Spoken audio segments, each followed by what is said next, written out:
Namaste, everybody, and welcome to this evening's live webinar of Living Wisely, Living Well.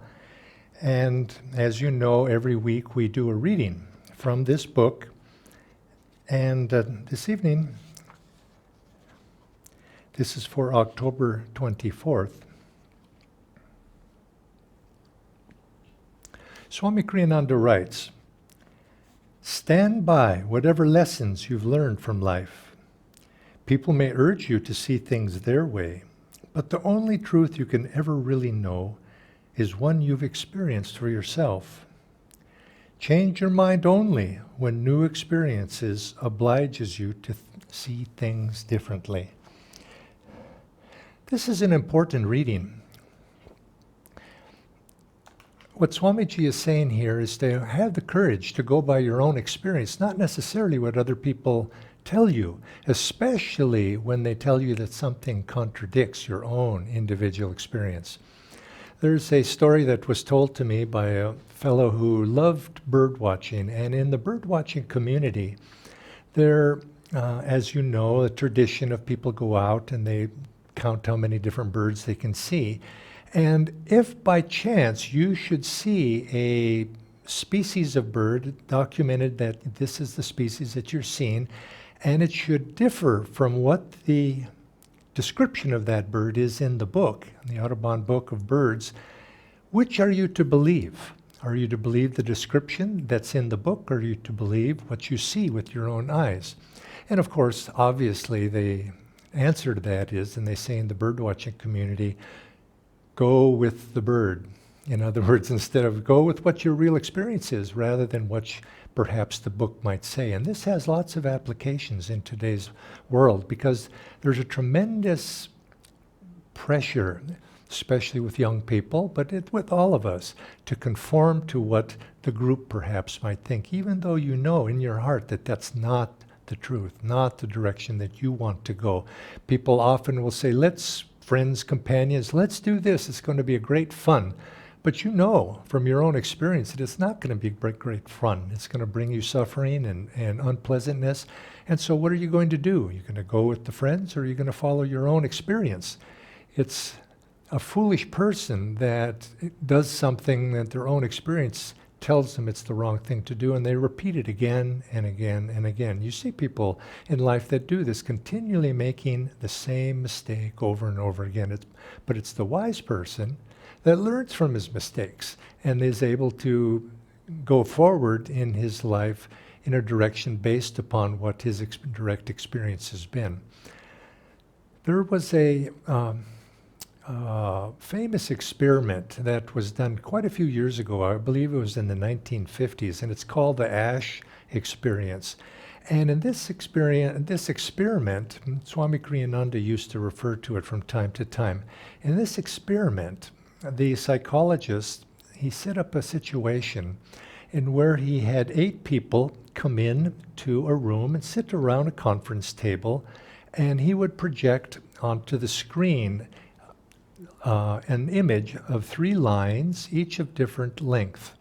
And underneath, he would project one line by itself, and he would show it, or perhaps he would show it to people, and he would ask the participants which line was the exact length of the other line that was next to the 3 projected lines.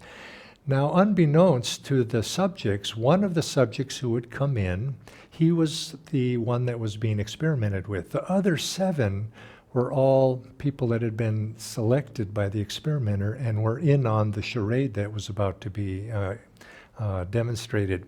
And what the experimenter had asked the 7 is when they placed one line that was clearly the longest of the 3 lines, the other 7 who would one by one, when they were asked which one of these 3, 1, 2, or 3, is the same size as that one, and they would all say, "Oh, well, it's number 1."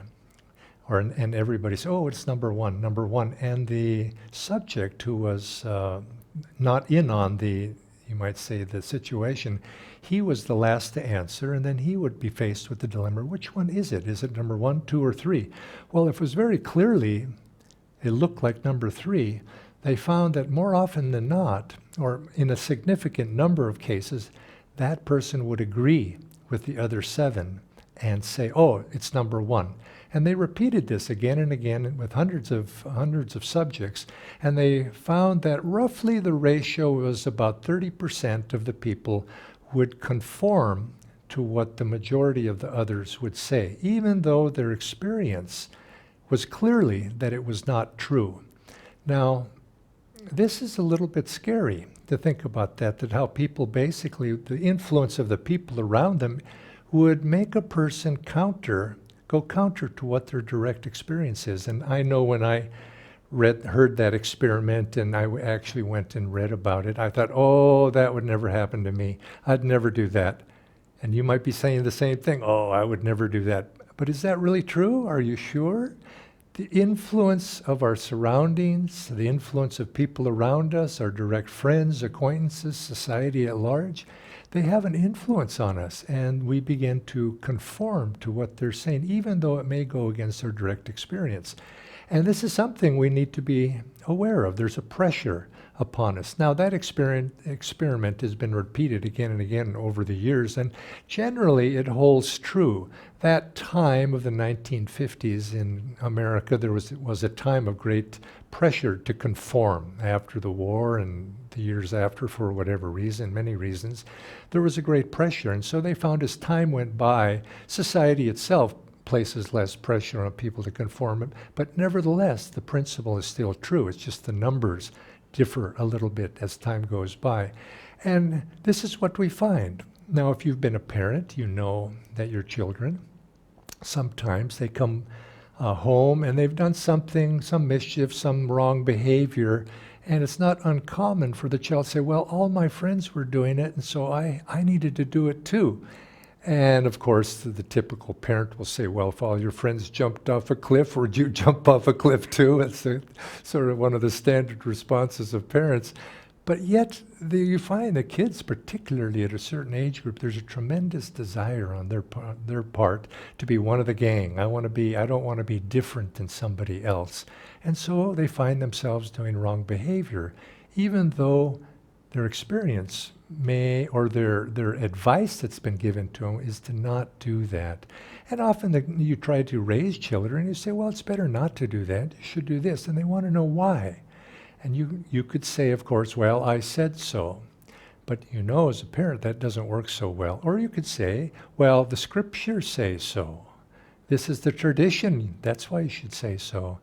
But if you can bring it to the point of, well, your experience that you have in life will tell you and guide you of what the outcome of that choice is being made. Then if they have some inner experience of what the consequences are, that is the best teacher. Now all of this that we're speaking about is particularly pertinent on the spiritual path. Paramahansa Yogananda says in the autobiography that these teachings of Kriya have come to us in this age, particularly by the call of many souls. You could say that God has heard the call of souls, wanting a technique of something to give them a direct experience of truth. You remember that story of the first meeting between Dr. Lewis and Paramahansa Yogananda. And Dr. Lewis had been, at that time, and as young man, he'd been a devout Christian, certainly a spiritual seeker. And when he first met Yogananda, Yogananda had recognized him, of course, as a disciple from the past. And Dr. Lewis asked him a question. He says, I've read in the Bible, if thine eye be single, thine whole body will be full of light. I've read that and I've read that, but I've never been able to find anybody to be able to explain what that means. Can you explain it to me? And Paramahansa Yogananda said, I think so. And Dr. Lewis says, well, please explain it to me. And of course, the answer to that question, if you look in study of the Bible. There's many different interpretations have been given of that. Some making sense to the average reader, and others that very esoteric. But Paramahansa Yogananda didn't revert to any of those experiences. What he did instead is he put his forehead directly up against the forehead of Dr. Lewis. And what happened? Well, Dr. Lewis immediately saw in his forehead a great light. He saw the light of the spiritual eye. He saw himself being drawn into that light. He felt himself to be ecstatically merging himself into that light. And it went into a very, very deep spiritual state. And it was he had been scheduled only to be with Yogananda for a short time, but hours went by.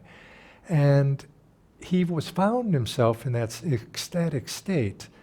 And forever after that, he never had to question what that was about, that Bible reading was about. If thine eye be single, thy whole body will be full of light.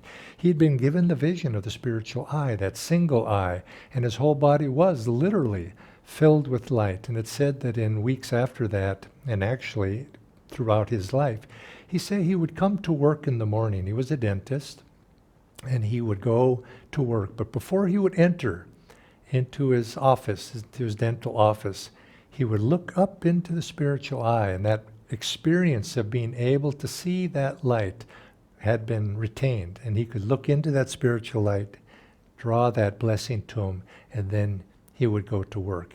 Isn't that wonderful? If only each of us could be able to do that. But again, he need not be convinced by an intellectual argument. He was convinced by the direct experience that he had. So Yogananda said that he came to the West in direct response to the call of many souls who were calling for a direct experiential experience of God's presence within them, and that the Bible itself or any scripture was not enough. They wanted to go beyond belief into that direct experience. And so he came with the experience or the technique of Kriya Yoga, to be able to give through our practice the ability to have that experience for ourselves. And once we do have that inner experience of joy, then nothing outside can waver us from that. People will say, go this way, go that way. But we know from our own experience what's the right direction to go. Nothing can waver our determination to follow that guidance that comes from within. I've been reading an interesting book lately, and it was by a fellow. It's called I Was a Monk. And it's by a fellow who was a monastic in the Roman Catholic Church. And he had risen to a high level in the Vatican, in the church bureaucracy, and he had reached a very high level. But he had a experience of tuberculosis, and so his health was very poor.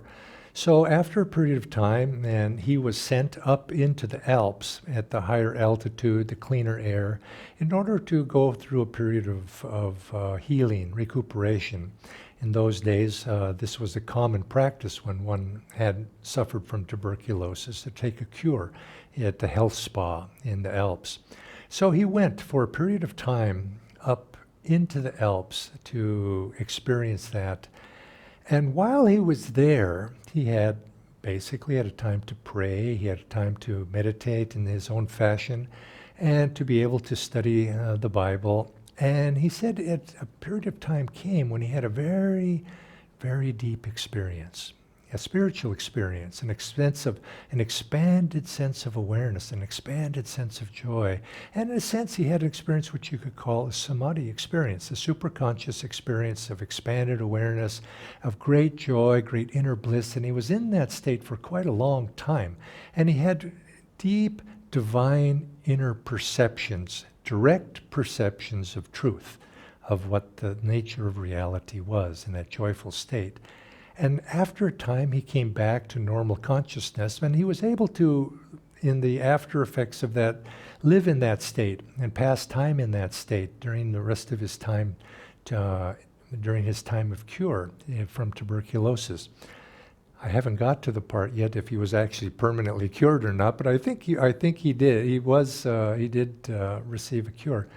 But interestingly, he found that after that he went back to his job in the bureaucracy in the Vatican, and he found that it was impossible for him to reconcile what you might say the official organizational teachings were of the Vatican, the Church, with what he had experienced directly through his inner spiritual awakening.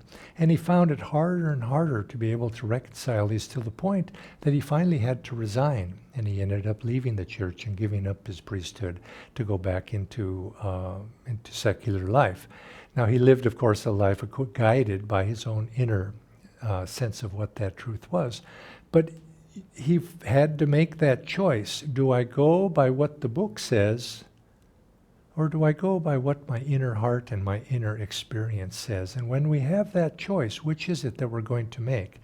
Now, we always have to be humble to be able to perhaps admit, perhaps I've misperceived something. I saw smoke, I thought it was a fire, but it really was just smoke or dust. It wasn't really a fire.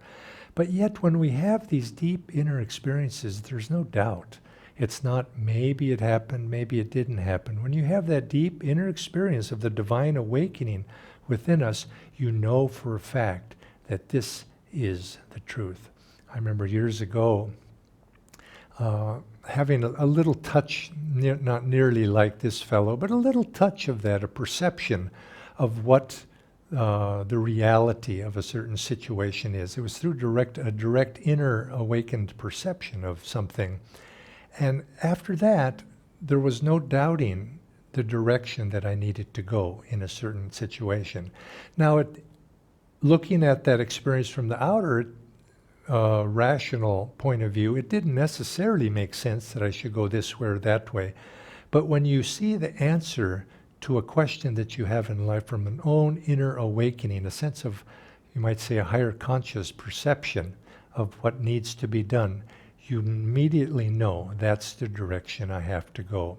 And this is why we meditate. This is why we practice these techniques of Kriya, these teachings of Paramahansa Yogananda and self-realization, is to be able to withdraw and to be able to have that direct perception of truth. This, you might say, dichotomy between what does the scripture say, what does the book say, what does the outer tradition say, versus what I have experienced directly in my own life. This is a constant throughout history and the spiritual quest, having to make those choices. And to make that choice to follow your direct perception of your inner heart takes a great deal of courage. But if we're going to make that choice, we must make, as spiritual seekers, we must make that choice. But we must be very clear within ourselves as well, not to fool ourselves, because we know we have to be humble enough to be able to recognize that sometimes it's easy to fool ourselves, to convince ourselves of something that's not true. But when you have that experience that wells up from inner realization, and you know it to be so, you must follow that direction. And this is the path that all the great saints have taken. They followed their heart's perception and that inner realization of the truth that is the basis of what religion is all about. Swami Kriyananda used to always say that the saints are the real custodians of religion. Religion that's based strictly on book scripture alone is not enough unless there are people or saints in this case, who can awaken to those truths through their own inner experience. Then they, of course, give power to whatever it is the scripture is saying.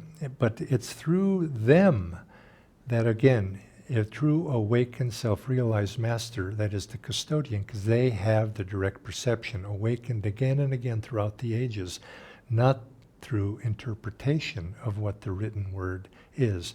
There's a story from the early Christian church of Saint Anthony, where there was a schism in the church in those early centuries of the nature of Christ and the nature of his reality and of his authority, of his sainthood. And one side of it was saying one thing, the other side was saying another. Now, St. Anthony was an anchorite who lived deep in the desert, days and days away from civilization, and he kept to himself in his cave there in the desert, totally out of communication. And this, at a certain time, this debate was raging in the church. And the bishop who knew of Anthony, was called upon to try to resolve the truth between these two points of view. And he called upon, and he was making his point, he needed to make his point to the congregation. It was in Alexandria, in Egypt at that time.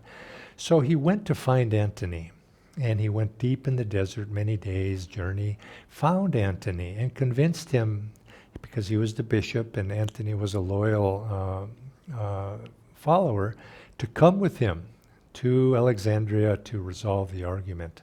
So he did, and Anthony went with the bishop, and a large crowd had gathered in the cathedral there to debate this issue. And Anthony walked in the middle of this debate. And he was in his, you imagine, his sackcloth or whatever, very simple attire that he wore. And he strode up to the podium, and he only said 4 words in the middle of that appropriate moment in the middle of the debate. And the question was whether Christ really existed or was it strictly a figment of historical imagination. And he walked up to the podium and he looked out in the crowd and he said, "I have seen him." Now the power of his magnetism, the power of his holiness, the power of his spiritual strength silenced the crowd immediately. And those 4 words was all it took, and immediately the debate was completed. He had that power of conviction from personal experience. I have seen him. And he was able then to go back to the desert.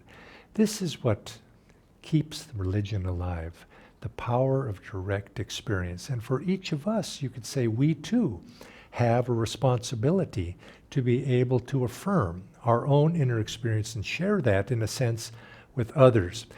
Going back to that experiment I talked about, the ash experiment, 30% of the subjects were influenced by their surroundings and tended to conform, even though their direct experience was telling them something else. But they did a variation on that experiment. What they did is they brought in a second person. So instead of having 7 people that were in on the experiment saying something false intentionally, they had a second person who was not in on it. So there were 2 now instead of 1. And so they found that when the second person said, "No, that's not true. It's this is what's the reality." Maybe he was in on the experiment too, and he was told to say that. When that happened, the subject said yes. He reported exactly what he saw. He didn't conform to what everybody else was saying. And they found that only a very small percentage of people, when somebody else would tell the truth, they then were released from the need to conform with the majority who were saying something false and to then say what their true experience was. So the point of that is, I bring that up, is because each of us have the responsibility of not conforming just because we want to be a conformist and go along with the crowd. To speak truth, if our experience is one thing, to speak that experience humbly, and just, you could say, offering our point of view, because then the effect that it has upon others who might be subject to being conformists, they too then are released from that sense of need, and they too can speak the truth also. I'm sure if you look in situations, you found yourself under that pressure from time to time, or seen it happen in situations where everybody's saying one thing, everybody's saying it, and you know it's not true. But yet, do you speak up? Do you offer your own humble opinion that, no, I don't think that's true? Have the courage to do that for your own sake, and also for the sake of those others perhaps who want somebody else to speak up first, and in the face of falsehood, for somebody to actually speak the truth is necessary in society. We don't want to, because history is replete with situations where people have conformed to something that's false and perhaps evil as well, and just went along with the crowd. And we don't want to be like that. We have to stand up on our own 2 feet. This is what Swami Kriyananda said was the greatest of yoga postures, being able to stand firmly on your own 2 feet. Be conformed to the truth, not to what everybody else is saying. But we have to be humble in that and be willing to admit that sometimes maybe I'm wrong, but this has been my experience. And in my own life, I'm going to live by that. And I'm not going to be foolishly repeating again and again the same mistakes over and over again. Many blessings to you, and thank you for joining us this week on Living Wisely, Living Well. Joy to you.